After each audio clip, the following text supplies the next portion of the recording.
a little crazy, but we're doing January and February book review. These are all of my physical books that I read, plus all of my books on my Kindle. So let's get started. The first book I read was Somewhere Beyond the Sea by T.J. Klune. This is the second book to The House in the Cerulean Sea. And I absolutely loved the first book. The first book was so good. The magic, the little bit of love that's sprinkled in there, just the whole storyline, everything about it, absolutely loved.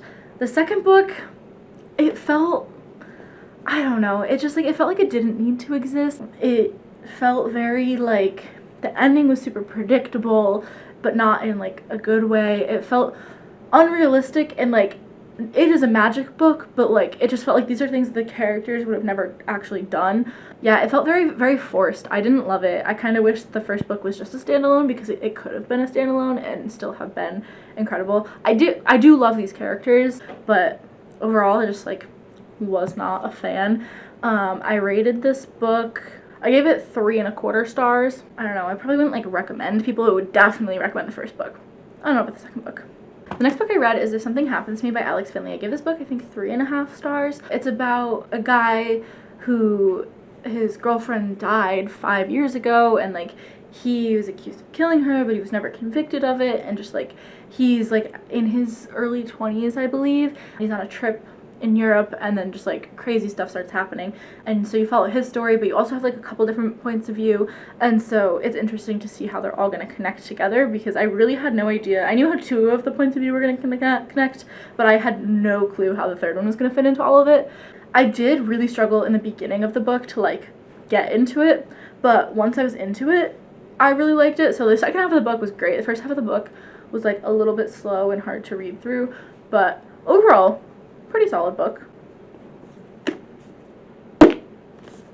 The Paradise Problem by Christina Lauren. Oh boy. Not a fan. Not a fan at all. I gave this 1.25 stars, I think. I got a 1/4 star because I think the ending was okay. I don't remember why I gave it that 1/4. It probably should have just gotten a 1 star. Horrible. The first half of the book was pretty good, but then as soon as we kind of lost the plot.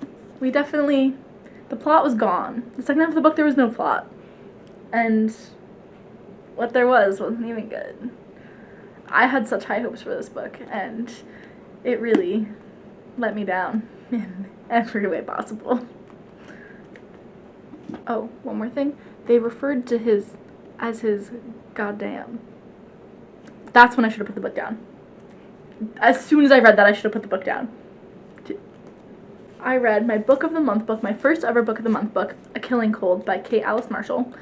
Overall, I really like this book. I gave it 3.75 stars. It was so good. It's a mystery. This girl, she doesn't remember the first few years of her life, and doesn't know who her parents are, and she's dating this guy, and then they're in this cabin in the woods with his family on the family's property, and then it's just her trying to solve a mystery, and it was really good. It had me locked in until the last 80 pages, and then it was oh, you did this, and then it was everyone believed that this character did this thing, and then they would disprove it, and they'd be oh, well, no, this person did it, and by the end of the book, every single character had been guilty at one point in time, and it was just okay, I love a good false oh, it looks exactly like this person did it, everyone thinks this person did it, and then just kidding, it's actually this other person that no one ever suspected. Great, love that. But when you go through every single character, it kind of lost me a bit. But overall, pretty good book, and it did start to get me out of my reading slump a bit. Okay, next up we have The 5-Year Lie by Serena Bowen. This book was so good. I gave it 4.25 stars. Basically, the main character gets a text, and it's from her boyfriend, who she thought died 5 years ago, and it just says that she needs to meet him at their spot ASAP, and so obviously she goes there, and he's not there. Then she starts digging into his death, and like some weird things start happening.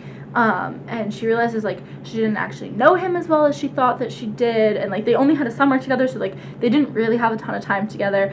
Also, like she has a son and it's his son, but he's dead and he like never knew about this kid. So she has to uncover like why she got this text, like is he still alive, like what happened. And I had no idea how this book was going to end. I like everything that was like, it was so surprising, and I thought it was such a good book. Like this was such a good, easy mystery. I loved it. Highly recommend. Okay, next up we have the Lightlark series. Overall, I'd say this series is like a 4-star series. Basically, the premise of it is every 100 years, the island of Lightlark reappears, and then the 6 realms, the ruler of each realm has to come to the island, and then for 100 days, they partake in like these deadly games to try to break the curse. So there's 6 realms. It's Wildling, Sunling, Starling, Moonling, Nightshade, and who am I forgetting? Wildling, Starling, Skyling, Moonling, Sunling, Nightshade. And so they all have a power and they all have a curse, and the curse is kind of like the opposite of their power. So like Sunlings get their power from the sun, like they thrive in the sun, and so their curse is that they can never be in sunlight or else they'll die. So in the first book, they're working to break the curse. Absolutely loved this book. I was so excited for the second book. The second book is Nightbane. I gave this 4.5 stars. It was good. The whole book was working up towards a battle that happens, and then it's just such like this quick thing, and it's like, wow, we spent this whole book leading up to this battle that lasted like, I think it was just like a couple pages, and I was like, oh, it was kind of like anticlimactic, but overall still like a really, really good book. But yeah, this follows Isla's story continuing on. So overall, good book. Not as good as the first one, but still equally as addicting, and I was so excited for the third book. And the third book in the Lightlark series, we have Skyshade.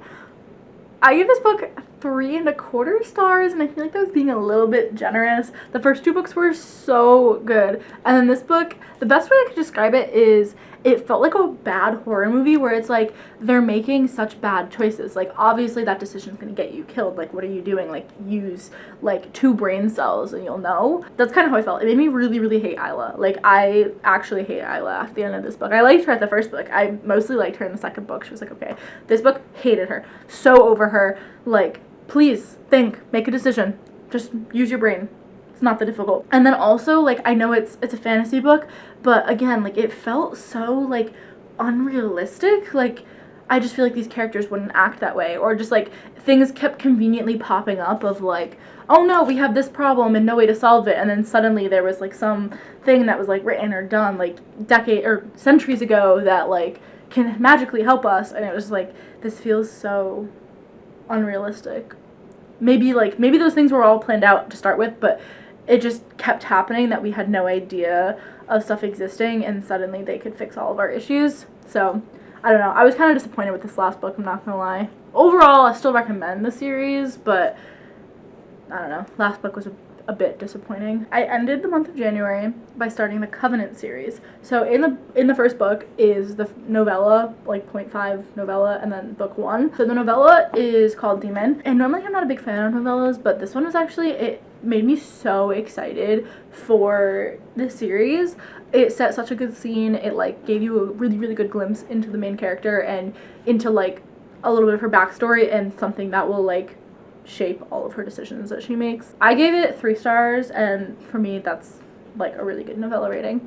So then we move into the first book, which is Half-Blood, and I gave this book 3.75 stars. I literally sat in Barnes & Noble and I had to finish this book. I sat there for like a couple hours finishing the book so I could buy the rest of the series and immediately start the rest of the series. Basically, in this series, it's Alex, she's our main character, and then Aiden is like one of the other main characters, but everything is from Alex's point of view. And so she'd been on the run with her mom from the Covenant, and she's found herself back in the Covenant. She has the option of either going into, since she's a half-blood, her 2 choices in life are either becoming a servant, which is like, they have to take like an elixir, I think it was, where it's like you kind of, they're just like not able to make choices. It's like their eyes glazed over, like kind of just like a shell of a person. Or they have to train to fight the demons, which are like their monsters who feed on like the magic that runs through their veins. And so her options are either become a servant or train with Aiden to catch up to her class and be able to be up to speed by the time the school year starts. So she basically has a summer to catch up on like multiple years of like training and education. Follow along with that, and then obviously like things happen. Aiden is a pureblood, and Alex to half-blood, and purebloods and half-bloods, like, they're not really even supposed to be friends, let alone, like, have relationships, and then you have to deal with all of that happening, too. Yeah, I was so excited for the rest of the books, and then that'll lead us into February reads. I don't want to go into too much detail on the rest of the Covenant series, because if I talk about some of the later books, it'll be spoilers for the first books, but I'll just go through each book and, like, general feelings and ratings for each. Pure is the second book. I gave it 3.25 stars. I don't really have a ton to say about it. It was kind of like a filler, but I feel like that tends to happen with books 2s in series, is like, okay, this first book was great, now we're going to continue on with the series, but the second book kind of like lines you up for the rest of the series. It was still really good. It just like, I don't know. Okay. Third book, Deity. Gave this a nice clean 4 stars, and my Fable review says I need to read the next book immediately. So, are you laughing at me? I was going to say, so you did. So I did read the next book immediately because it exists in the back of this book. We have the Elixir novella that is in the back of the Deity book. That was, I really like this novella. This was like the first novella, just like in general, that I have really, really liked. It was from Aiden's point of view, and so that was super fun and interesting to have his perspective, and also like I really liked Aiden, so to hear like his views on things, and to like, I don't know, you always get like, everything is biased based on your narrator, and so to see some of the things that Alex isn't seeing or sharing, and to hear what Aiden has to say, I really liked that. So that was super exciting. I loved Elixir.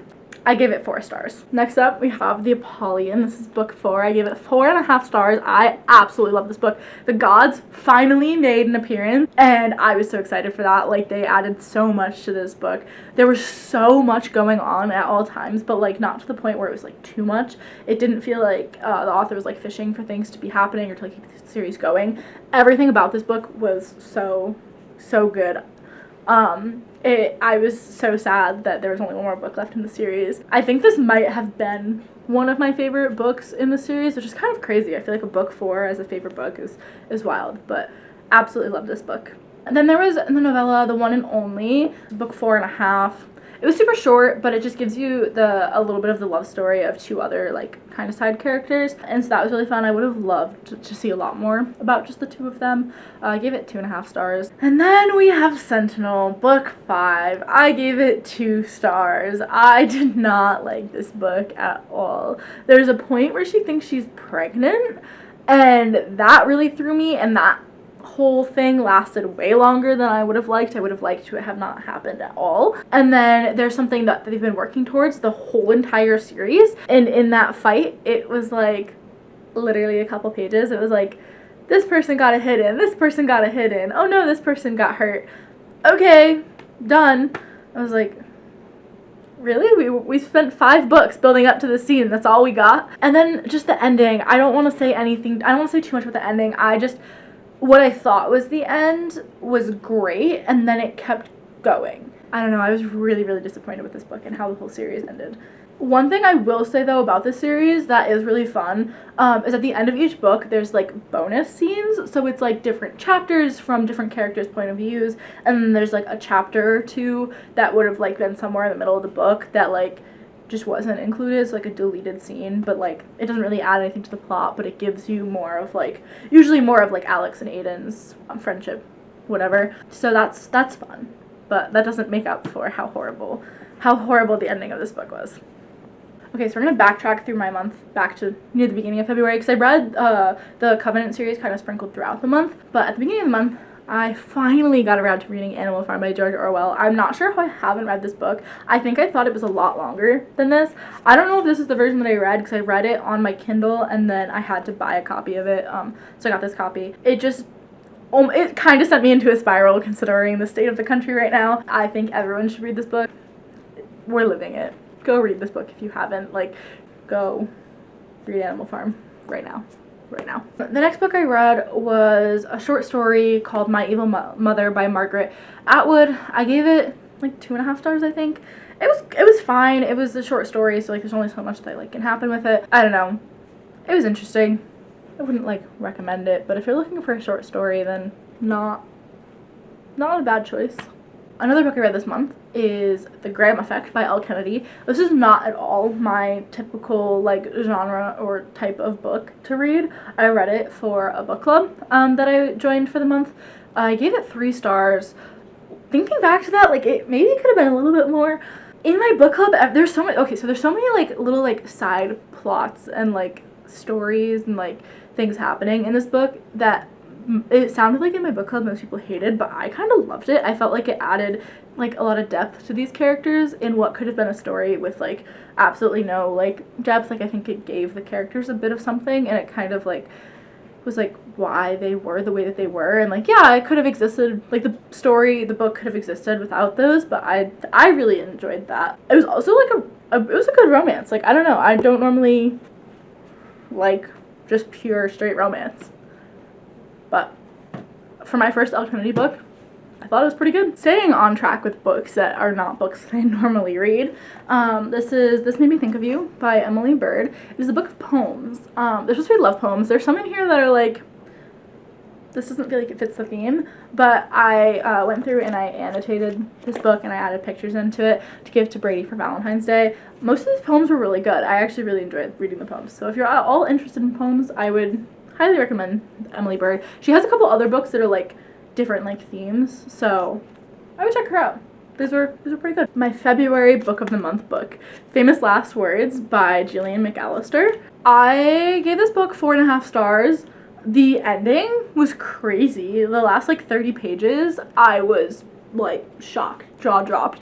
It's broken up into 3 different parts. The first part really reminded me of Anxious People. This woman wakes up, what's her name?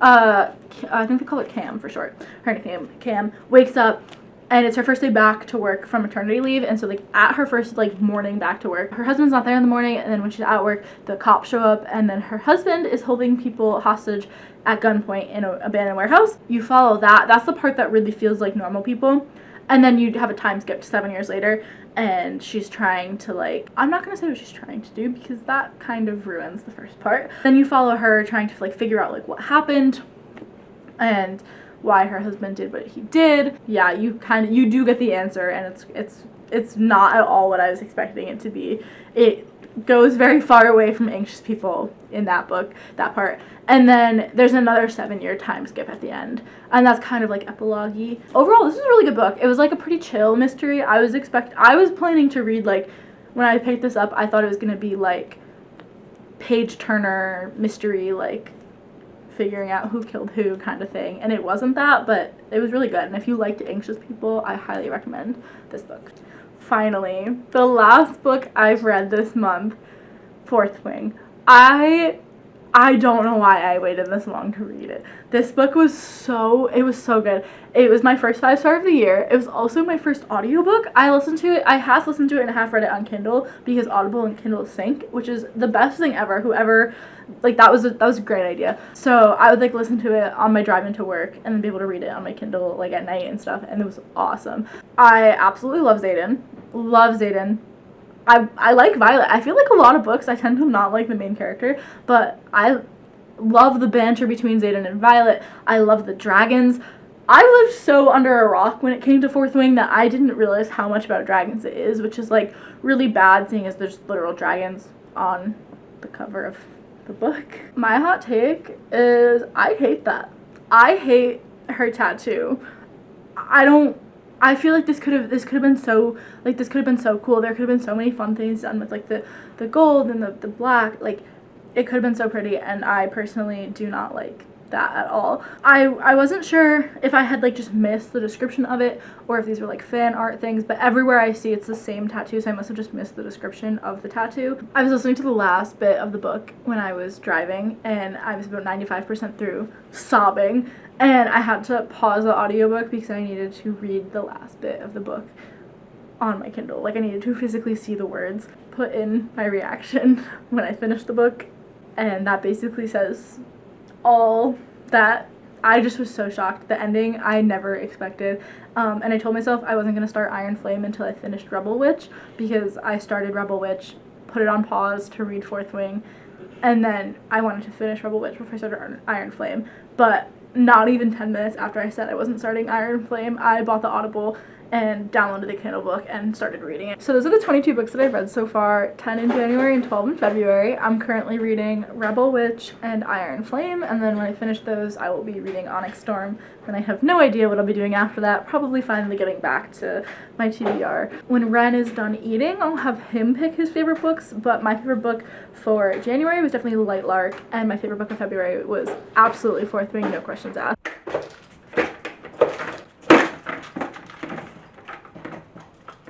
And here are Ren's favorites. What's your favorite book? Can you pick one?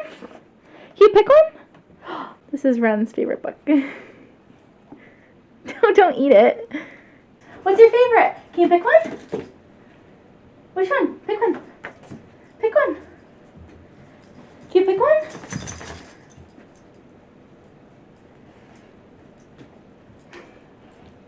This one? Pure? This is your favorite? Yeah? This is your favorite book of February? Okay. Okay, good pick.